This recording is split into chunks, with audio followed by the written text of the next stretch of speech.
Wala nang intro-intro. Sinasabi niya yon kay Inay Melang tuwing nagkikita sila. Ang sabi sa kanya ng matanda, hayaan niya lang. Basta wag niyang kokontrahin yung mga nagiging panaginip niya. Merong dahilan kung bakit niya nakikita yon. Fast forward tayo. 6 na buwan mula nung una siyang nag-aral ng mga binigay sa kanya ni Inay Melang. Ang nangyari sa buhay ni Manoleng nun, kumonti ang kaibigan niya, naging matalas yung pakiramdam niya sa paligid, may mga natuklasan siyang kakaibang halaman na nakakagamot, may mga nakakausap siyang nilalang na siya lang ang nakakakita. Pero mga mukhang tao lang yon. Walang kakaiba at nakakatakot na itsura. Yun din ang nagtuturo sa kanya ng iba't ibang halaman at kung ano-ano ang silbi nun. Pero sa tagal niyang nag-aaral, hindi niya pa nasusubukang manggamot. At ang una niyang pasyente ay ang tatay niya. Masyado nang malala yung paninigas ng paa ng tatay niya kapag inaapak niya yon sa ilog. Sa hindi malamang dahilan, doon lang yon sumasakit. Kapag naglalakad naman siya ng malayo kahit saan, wala naman siyang iniinda. Pero kapag tumatawid siya sa ilog na yon, matik pag-uwi niya, pumipilipit siya sa sobrang sakit. Parang iniipit ng 2 bato yung mga paa niya. Kaya naman itong si Manoleng, inalok yung tatay niya na kung gusto ba nitong magpagamot sa kanya. Ang naging reaksyon ng tatay niya, "Ano? Gagamutin mo ako? Ano? Marunong ka na ba?" Siya.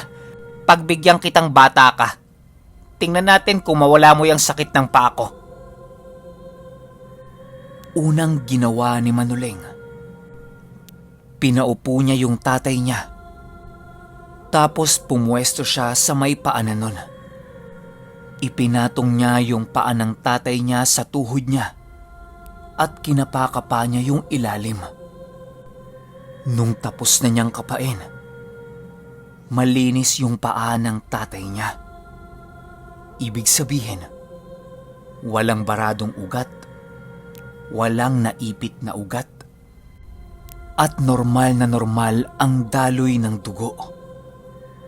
Pero ang nakita niyang problema, meron itong naapakang matandang engkanto na nakatira doon sa ilog na yun. Yun ang nagbibigay sa kanya ng parusa tuwing dadaan siya doon. Hindi pinamamaga ng engkanto na yun yung paa niya.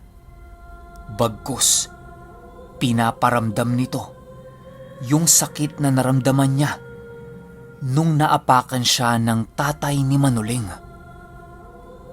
Matapos malaman ni Manoleng kung anong sanhi ng pagsakit ng paa ng tatay niya, lumabas siya ng bahay nila.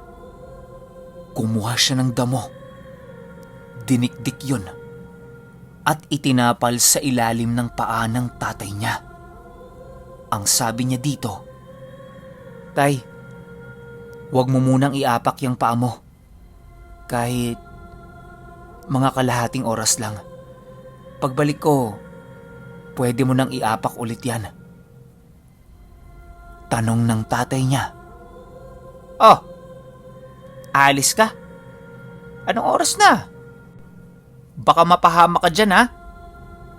Nung nakaraan, may mag-asawang binagat malapit sa ilog. Hindi kita tinatakot.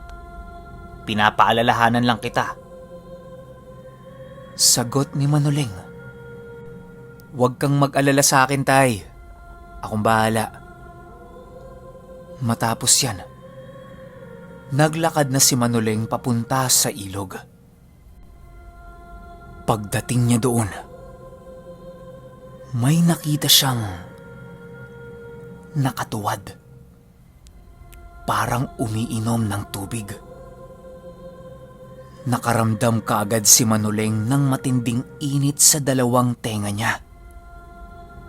Alam niya sa sarili niyang hindi yun tao. Pero para makasiguro pa rin, tinawag niya yon. Sa isip-isip ni Manoleng, mahaba yung buhok. Siguro babae. Ang sabi niya, Nang! Nang! Magandang gabi ho. Tatawid ho ba kayo sa... Biglang naputol sa pagsasalita si Manoleng nung nakita niya yung ulo nung nakatuwad na nasa pagitan ng mga hita nito at merong pinapangas na isang manok. Nanlaki ang mata ni Manoleng at sakto namang nagkatitigan sila nung nilalang na yon. Inihagis nung nakatuwad yung manok at akmang tatakbo ito papalusob kay Manoleng nang biglang may pumasok sa isip niya na isang salita at sinigaw niya yon. Pagsigaw ni Manoleng, yung papalusob sana sa kanyang nakatuwad na nilalang, nagmistulang kabayo dahil sa sobrang bilis ng karipas nun sa pagtakbo. Ang bilis ng tibok ng puso ni Manoleng nun, para siyang aatakihin. Unang beses niya lang kasing nakainkwentro ng ganong klase ng nilalang, tapos harap-harapan pa. Hindi niya pa nga alam kung anong tawag doon eh. Pero nakakatakot talaga yung itsura. Napagpasyahan ni Manoleng na umuwi na kaagad. Baka mamaya kasi kung ano pa yung makita niya eh. Habang naglalakad siya papalayo sa ilog, bigla siyang napatingin ulit doon. Nakita niya na may nakaupo sa isang malaking bato na parang bata yung taas. Natakot ngayon si Manoleng.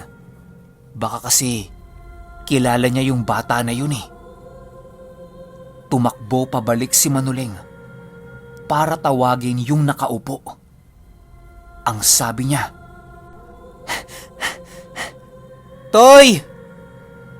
Toy! Anong ginagawa mo dyan?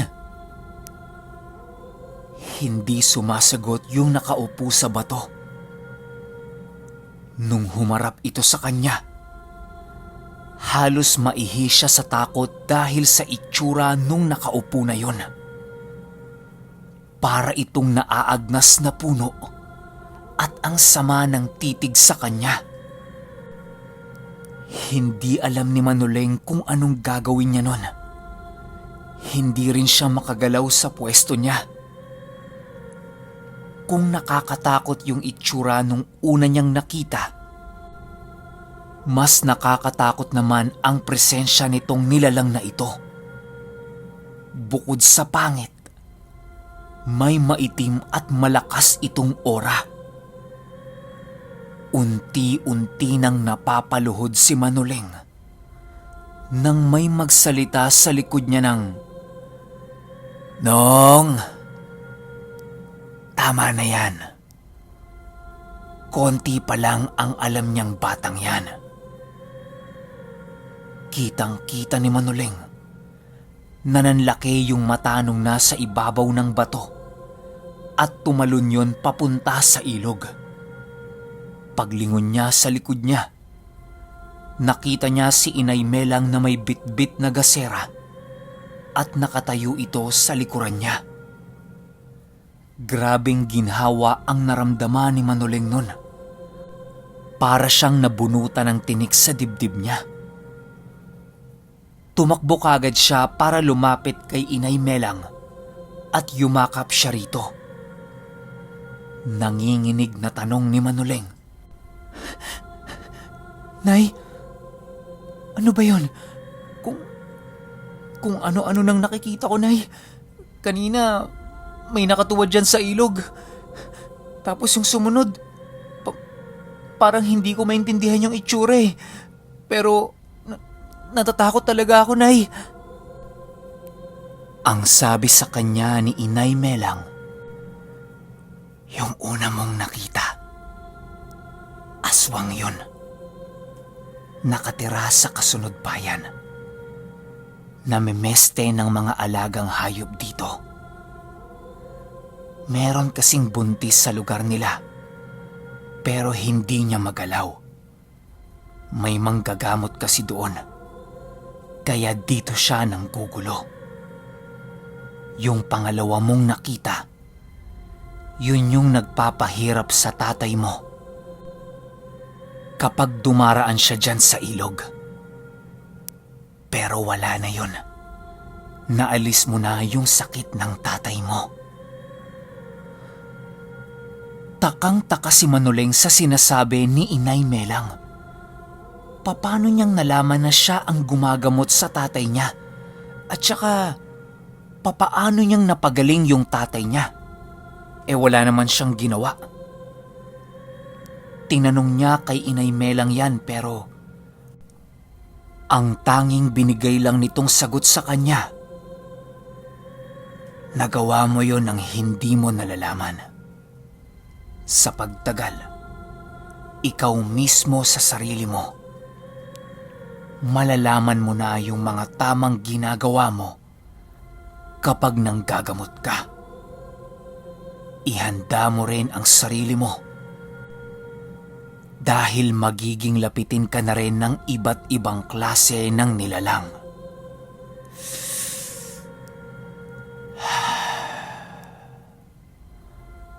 Mukhang malapit ko nang ibigay sa iyo yung mutya. Nakangiti si Inay Melang habang binabanggit niya yan kay Manuleng. Hindi makapagsalita si Manuleng. Diretso lang siya sa paglalakad habang sumasabay sa matanda. Nung nasa tapat na sila ng bahay, niyaya ni Manuleng na pumasok si Inay Melang. Pero tumanggi ito. Ang sabi niya, sabihin na lang sa tatay niya, magaling na siya at pwede na niyang iapak yung paa niya. Matapos ang bili na yan ni Inay Melang, naglakad na ito papauwi sa kanila. Pagpasok ni Manuleng sa bahay, sinabi niya kaagad sa tatay niya na, ayos na tay, magaling ka na. Inapak ng tatay niya yung paa nito at laking gulat niya. Gawa ng wala na nga siyang naramdamang kahit na anong sakit. Hindi pa naman siya umaapak sa ilog nung araw na yun eh. Malamang wala talagang sakit. Bukas nila malalaman yun. Oras na ng tulugan. Hirap na hirap matulog si Manuleng kasi ang daming pumapasok sa isip niya eh. Bukod pa dyan, yung mga boses na naririnig niya, palala na ng palala. Halos parang katabi na ng tenga niya kung magsalita yung mga yon. Ang ginawa na lang niya, kinuha yung libreta niya at nagbasa. Diyan na nagsimulang kumalma ang utak niya hanggang sa nakatulog siya. Kinaumagahan, medyo nahuli ng gising si Manuleng. Magtatanghalian na yon. Marami siyang hindi nagawa sa bukid nila. Buti na lang andoon yung tatay niya. Nagmamadali siyang bumangon para sana gagawin na niya yung mga naiwan niya. Pero pagbukas niya ng kwarto, nakaupo sa lamesa nila yung tatay at nanay niya habang kumakain ng tanghalian. Wika ng tatay niya, Napasarap ang tulog mo, no? Halika. Kumain ka na dito. Tapos ko na lahat ng gawain. At, nga pala, ang galing mo. Hindi nga sumakit yung mga paa ko. Tumawid ako sa ilog kanina eh. Wala naman ako naramdaman ngayon. Aba, manggagamot na ang anak ko.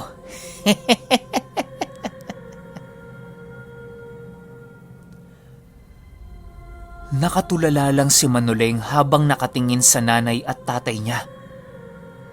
Hindi siya makapaniwala sa nangyari. Pero nangyari na eh. Kumain si Manoleng nun habang nagkukwentuhan silang mag-anak. Makalipas ang ilang oras, nagpaalam si Manoleng na pupunta lang siya kay Inay Melang. Pinayagan naman siya nung dalawa at saka wala na rin namang gagawin. Pagdating ni Manoleng sa bahay nila Inay Melang, nakita niya si Inay Melang na merong kausap na isang lalaki. Papalapit pa lang si Manoleng, nakita niyang nagpapaalam na yung lalaki na yon. Hindi niya naabutan kung ano yung usapan. Pero nung mga oras na yon, naramdaman na naman ni Manoleng na nag-iinit yung dalawang tenga niya. Nung nakita siya ni Inay Melang, niyaya siya nitong pumasok sa loob ng bahay nila at doon niya sasabihin kung anong napag-usapan nila.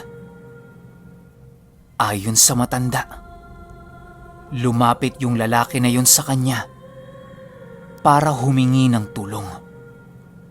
Dahil yung asawa ng lalaki, merong matinding sakit. At ang duda niya, merong nambabarang o nangkukulam dito. Gawa ng araw-araw kapag papatak ang 6:00 ng hapon, suka ito ng suka ng tubig. Tapos yung mga bukol niya sa tiyan, buga ng buga ng nana.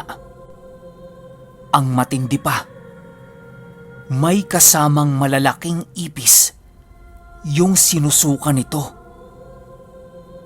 Ayon kay Inay Melang, tama sila ng duda. Biktima nga ng barang yung asawa ng lalaki. Pinapapunta siya sa bahay ng mag-anak pero hindi pwedeng gawin ni Inay Melang yan. Kasi nga, yung sitwasyon ng mga anak niya, di ba? Kaya ang mangyayari ngayon, si Manoleng ang pupunta doon para gamutin yung biktima ng barang. Nagulat si Manoleng kasi bakit siya? Anong alam niya doon? Biglang bulong sa kanya si Inay Melang ng, "Kunin mo to. Wala kang ibang gagawin kundi makinig sa mga maririnig mo. Iipit mo yan sa kilikili mo at sinisiguro ko sa'yo, mapapagaling mo yon." Inabot ni Inay Melay sa kanya yung mutya ng puno ng nara. Ayaw pang tanggapin ni Manoleng yon kasi alam niya hindi pa oras eh. Pero pinipilit siya ni Inay Melang. At dagdag pa nito, hindi lang isang barang ang makakalaban niya. Kaya talagang kakailanganin niya yon. Baka kasi siya pa yung mamatay kapag tinulungan niya yon. Habang inaabot sa kanya ni Inay Melang yon, nakikita niyang panay ang sipat nito sa mga anak niya. Nangingilid din yung luha niya nun. Para bang meron siyang gustong sabihin kay Manoleng pero may pumipigil sa kanya. Nung nahawakan na ni Manoleng yung mutya ng puno ng nara, ramdam niya na may kung anong malamig na hangin ang yumakap sa kanya. Sobrang init din ng mutya. Para bang bagong hango lang ito sa apoy. Pero hindi siya napapaso. Ramdam niya yung pinaghalong init at lamig. Ang matindi pa, parang ang dami-dami niyang alam pagdating sa mga iba't ibang natural na gamot.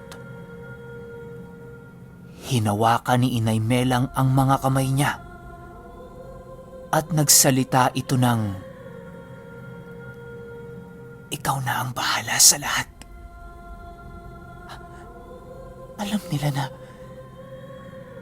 hindi mo kami papabayaan." Yung puso ni Manoleng parang dinudurog ng buo. Bigla na lang ding tumulo yung luha niya nun. Niyakap siya ni Inay Melang at panay ang salita nito ng, "Salamat. Salamat. Makakapagpahinga na ako." Tanong ni Manoleng sa kanya, "Ha? Anong pahinga, Nay? Matutulog ka na?" Hindi naman niya alam kung anong ibig sabihin ni Inay Melang eh.